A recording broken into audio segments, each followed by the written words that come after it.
Bonsoir à tous et bienvenue à ce journal. 3 nouveaux cas positifs de Covid-19 au Bénin, c'est ce qui reçoit des analyses conduites par le Laboratoire national de fièvre hémorragique. Ils sont tous des Ivoiriens résidant au Bénin. Vous aurez dans cette édition les détails avec le secrétaire général du ministère de la Santé.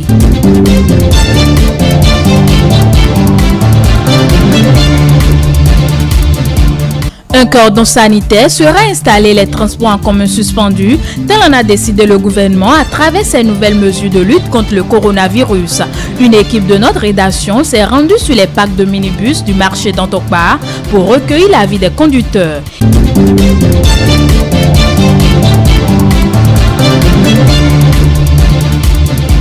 Et puis, que pensent les Béninois de ces nouvelles mesures prises par l'État béninois contre la propagation du Covid-19? Sont-ils prêts à y faire face? Vous aurez les éléments de réponse dans cette édition.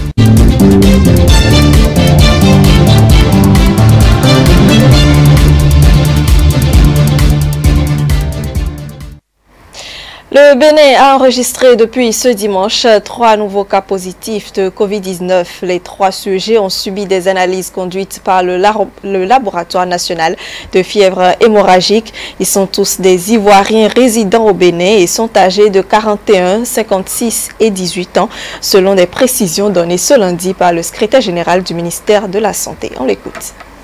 Depuis ce dimanche 22 mars 2020, le Bénin a enregistré 3 nouveaux cas de Covid-19 confirmés par le Laboratoire national de fièvre hémorragique. Avec ces 3 nouveaux cas, tous ressortissants ivoiriens résidant au Bénin, notre pays compte désormais 5 cas confirmés. Le premier cas est un homme de 41 ans qui a séjourné en Côte d'Ivoire du 3 au 8 mars 2020. Le 18 mars 2020, il a présenté une symptomatologie faite de toux, d'une rhinorrhée, des éternuements et de douleurs musculaires. Suspecté de Covid-19, l'intéressé fut mis en isolement et bénéficia d'un prélèvement dont l'analyse au laboratoire national des fièvres hémorragiques révéla qu'il est positif à la Covid-19. Le second cas est un homme de 56 ans. L'intéressé aurait effectué un voyage dans la sous-région au cours de la période, notamment en Côte d'Ivoire et au Togo. Il a consulté le mercredi 18 mars 2020 dans une clinique de la place pour une toux, un rhume, une fièvre, des courbatures et des céphalées. Des soins lui furent administrés et devant la persistance des symptômes et la notion de voyage dans les pays touchés, la Covid-19 fut suspectée et un test réalisé. Le résultat reçu ce 22 mars indique qu'il est positif à la Covid-19. Ce jour, son état clinique est satisfaisant. Le recensement et la mise en quarantaine des contacts est en cours. Le troisième cas est un élève âgé de 18 ans et fils du second cas. Le début de la maladie remonterait au 16 mars 2020, fait de toux, fatigue et douleur à la poitrine. Le diagnostic de la Covid-19 a été confirmé au laboratoire ce 22 mars 2020. Ce jour, l'état clinique du patient est satisfaisant.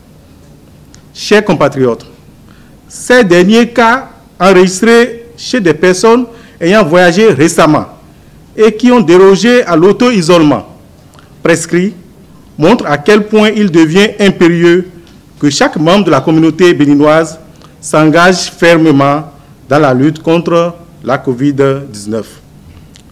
Le gouvernement du président Patrice Talon joue sa partition et travaille chaque jour à renforcer le dispositif de riposte contre cette maladie. Il importe que chacun de nous joue sa partition en appliquant les directives et les mesures de prévention largement diffusées. Le gouvernement béninois a donc pris ce lundi de nouvelles mesures de lutte contre la propagation du Covid-19. C'est à la faveur d'une rencontre tenue par le comité gouvernemental de suivi de la pandémie de coronavirus. On peut citer entre autres l'établissement à compter du lundi 30 mars 2020 d'un cordon sanitaire autour de plusieurs communes exposées à la pandémie. Le point avec le ministre de la Santé, Benjamin Humpati. Et à l'issue de la réunion au cours de laquelle les données actuelles de l'évolution de la pandémie au plan mondial, régional et national ont été analysées, les nouvelles mesures ci-après ont été prises. La période des congés de Pâques pour toutes les écoles et universités publiques et privées du Bénin est fixée du lundi 30 mars au lundi 13 avril 2020 inclus. Il est établi pour compter du lundi 30 mars 2020 à 0 heure, un cordon sanitaire autour des communes les plus exposées à la pandémie que sont Cotonou, Abomey-Calavi, Alada, Ouida, Semek-Podi, Porte-Novo, Akro-Misrété et Adjara, en vue de les isoler du reste du pays. Par ailleurs, la mobilité des personnes à l'intérieur de ces communes est réduite à l'essentiel strict. En conséquence, le transport en commun de personnes y est suspendu à partir de cette même date. Le transport de marchandises n'est pas concerné. Durant cette période, il est demandé aux populations de réduire leurs déplacements sur toute l'étendue du territoire national au minimum nécessaire, de ne pas se regrouper sur les lieux de plaisance, comme les plages, les places de fête et autres. En outre, il est recommandé aux personnes âgées de plus de 60 ans et celles porteuses d'affections chroniques de procéder à leur auto-isolement, sauf cas de force majeure. Les forces de défense et de sécurité sont instruites pour veiller au respect de ces mesures. Enfin, le gouvernement en appelle au sens de responsabilité de chaque citoyen pour l'observance stricte des dites mesures. Sur ces nouvelles mesures prises par le gouvernement pour éviter la propagation du coronavirus au Bénin, quelques citoyens se sont prononcés. Sont-ils prêts à y faire face? Marou Fabiola Boussari le leur a demandé. Je vous invite à suivre leur réponse. C'est une bonne chose, mais le tout, ce n'est pas de dire que nous allons faire ça et ne pas faire ça encore. Parce que ce qui est en train d'être annoncé à la presse qu'ils vont fermer les écoles le lundi, on sait que oui, le gouvernement a déjà pris cette disposition. Maintenant, comment accompagner la population? Il faut des mesures d'accompagnement. Moi, si le gouvernement dit de ça à la maison pour nous accompagner, je suis prêt. Les policiers et les dirigeants, les militaires doivent savoir comment sécuriser nos frontières. Je suis prêt. Nous sommes prêts. Mais est-ce qu'il y a des mesures d'accompagnement? On n'a pas trop le choix contre le virus. Si le gouvernement décide ainsi, on n'a pas le choix. On a tous intérêt à faire face, comme il le dit. On travaille pour gagner notre pain quotidien, vous voyez un peu. Donc si on reste à la maison pour des semaines, c'est ça qui est un peu... je vais demander à mes frères, mes parents béninois, de respecter la loi du gouvernement et de prendre ses précautions. Sinon, le virus ne fait pas de cadeau. C'est pour le bien de nous tous. Si le gouvernement juge opportun ces mesures-là, il n'y a pas de problème. On ne peut que se plier. On est tenu à le faire, à respecter les mesures que le gouvernement vient de prendre. J'ai même eu le communiqué du gouvernement que j'ai même affiché sur mon bureau tout à l'heure avant de descendre. Vous voyez? C'est des mesures très louables. Maintenant, par rapport aux bus et autres qu'on a décrété que le lundi prochain ne vont pas circuler, c'est aussi bon, mais il faut certaines mesures sociales aussi envers ceux-là, parce que c'est des pères de famille et des mères de famille et c'est des gens responsables aussi qui vont nourrir aussi leur famille. Donc il faut que je prie le gouvernement aussi de penser à cela. Je crois que c'est pour notre bien. Et ce que les gens doivent savoir, l'Afrique n'a pas un plateau technique qui peut vraiment faire face à ce fléau-là, alors, en homme conscient, nous devrions commencer par prendre nos précautions.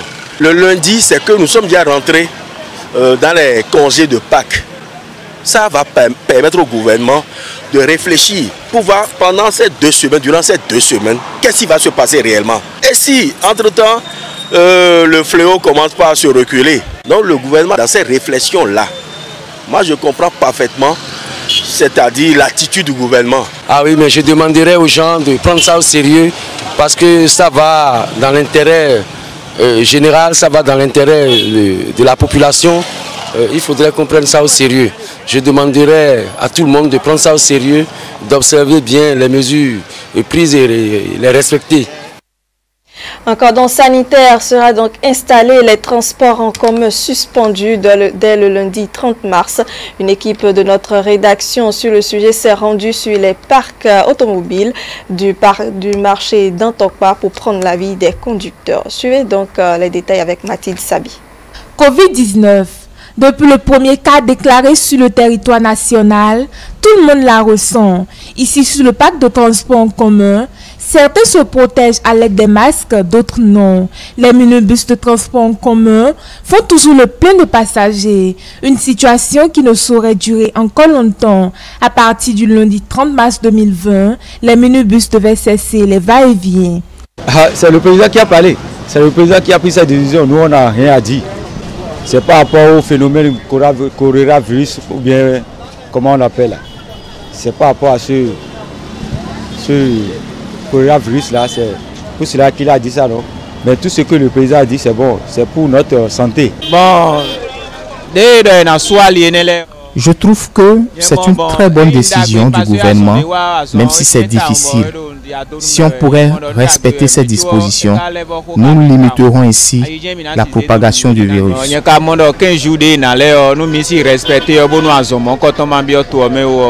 Tous sont d'accord sur la clairvoyance du gouvernement.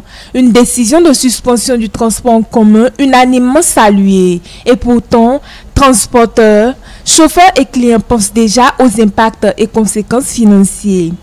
Mais par rapport aux fermetures de transport et que le président a dit qu'on va rester à la maison pendant 2 semaines, le président aussi n'a qu'à regarder. Nous, les transporteurs, parce que moi je suis un conducteur. Un conducteur peut rester à la maison pendant 2 semaines.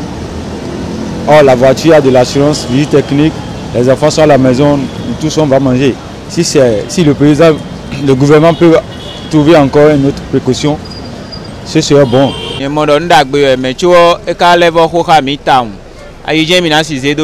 La décision du gouvernement est vraiment salutaire, car c'est une pandémie grave qui plane au-dessus de nos têtes.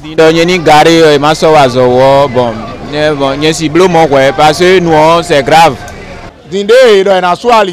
Vu que l'État annonce l'arrêt des transports, nous en sortir serait très compliqué durant ces 15 jours. Le Bénin est à 5 cas d'infection. Les mesures prises encore par le gouvernement visent à contenir la propagation du virus. Les corridors sanitaires et la suspension du transport en commun à l'intérieur du périmètre ciblé font partie des éléments clés. Et de l'autre côté, à Semenkrake, les nouvelles mesures dans la gestion de la prévention contre le Covid-19 sont saluées par les conducteurs de taxi, même si cela ne sera pas sans conséquences. Mathieu Bokos et Miati Soufou. De multiples questions sans réponse dans le rang des conducteurs de véhicules de Semenkrake. Ça rumine. Au lendemain des mesures accentuées prises dans la gestion de la prévention contre Covid-19 par le gouvernement. Et pour cause, ces transporteurs verront leur activité interrompue de façon momentanée à partir du lundi 30 mars 2020. Une décision saluée de façon unanime, mais visiblement, beaucoup ne s'y sont pas préparés. Par quel moyen on va vivre? Nous qui ne sommes pas salariés là, nous qui ne sommes pas fonctionnaires de l'État, par quel moyen on va vivre pendant 2 semaines? Le transport, c'est ça, ne marche pas. Les clients ne sont pas. Depuis qu'on a arrêté le frontière, on a bloqué le frontière du côté de Boiré là, ça ne marche pas. Et lorsque maintenant, une autre affaire à venir, ils sont venus encore. Comment on peut faire? Qu'est-ce qu'on va manger? Nous avons des enfants à la maison. Si le gouvernement peut nous aider un peu, ça serait bon. Des mesures barrières, estime-t-il qui ne seront pas sans conséquences. Une conclusion qui n'a pas empêché les conducteurs rencontrés à inviter le gouvernement à anticiper pour la fermeture des frontières. Le gouvernement n'a qu'à trouver des moyens dans nos frontières. Que le gouvernement nous vienne en appui, que tout individu qui franchira nos frontières soit vraiment contrôlé ou mis en quarantaine. Nous serons dans une veille permanente. Tout le monde n'a qu'à faire attention. Que Dieu nous aide. Le transport, un secteur vital de l'économie certes, mais il serait utile de limiter la propagation du virus en respectant l'observance stricte des mesures. Suite à la décision du ministère de l'Intérieur exigeant la fermeture des lieux de culte sur toute l'étendue du territoire national, une équipe de notre rédaction a sillonné les lieux de prière de la ville de Parakou. Le mot d'ordre est suivi par endroit. Suivez. L'appel du muezzin dans cette mosquée du quartier Amaouian de Parakou, suivi de l'arrivée peu à peu des fidèles musulmans, montre bien que ce lundi 23 mars 2020, la mesure de fermeture systématique des temples entre le 23 mars et le 5 avril 2020, prise par le ministère de l'Intérieur dans la lutte contre le coronavirus, n'est pas encore une réalité. L'information ne serait pas encore parvenue à la base et les habitudes sont celles des dernières recommandations de l'Union islamique du Bénin. À Tian, par contre, dans cette paroisse céleste, les choses sont plutôt suivies de très près. Vous avez vu vous-même quand vous étiez arrivé que les portes étaient fermées. Ce n'est pas de notre habitude de fermer les portes de notre église, surtout dans l'église chrétienne céleste. Dans la Bible, Romains 13, verset 1 a dit que nous devons obéir aux autorités. Puisque les autorités que nous avons ne viennent pas d'eux-mêmes, mais de Dieu. Nous avons encore pris un décret pastoral pour informer tous les responsables de chaque paroisse dans l'intérieur du pays qu'ils doivent fermer les lieux de culte du 22 au 5 avril prochain. Et surtout, nous avons vite informé les fidèles qui sont au niveau des frontières avec les pays touchés, comme le Burkina. Ceux de Porga ont rapidement été touchés, même avant même que le décret pastoral n'aille là-bas. Ils ont reçu des appels. Nous avons vraiment pris toutes les dispositions pour obéir aux autorités de notre pays et suivre les instructions que nous recevons de ces autorités-là. C'est aussi la rigueur dans le suivi des recommandations gouvernementales dans cette église évangélique du quartier Ga de Parakou. Avant de rentrer dans mon bureau, vous avez tous exigé que vous lavez vos mains avec le savon, être propre.